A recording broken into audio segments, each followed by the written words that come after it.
Right అనేది ఒక variable తీసుకొని రైట్ పాయింటర్ వచ్చేసి మనం ఈ లెంత్ -1 లెంత్ వచ్చేసి దీన్ని 5 ఉంటుంది.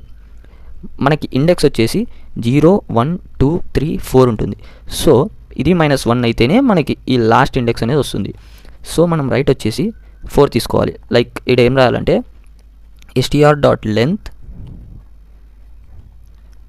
-1 ఇదన్నమాట.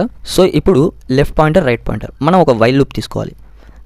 మన లాజిక్ ఇక్కడ ఏంటంటే లెఫ్ట్ లెస్ దాన్ రైట్ అయ్యేంత వరకు. లైక్ ఎట్లా అంటే ఫస్ట్ ఇప్పుడు ఇక్కడ రాస్తాను చూడండి, మేడం రైట్. ఇందులో ఇది ఈక్వలా కదా అని చెక్ చేస్తాం. ఒకవేళ అవి ఈక్వల్ అయితే ఇవి ఈక్వలా కదా అని చెక్ చేస్తాం. మళ్ళీ ఇప్పుడు లెఫ్ట్ని ముందుకు దొప్పుతాం, రైట్ని వెనక్కి దొప్పుతాం. సో అప్పుడు ఈ రెండు ఈక్వల్ అవుతాయి. లైక్ ఎట్లా అంటే ఈ కండిషన్ అనేది సాటిస్ఫై కాకుండా పోతుంది. అప్పుడు లెఫ్ట్ ఈక్వల్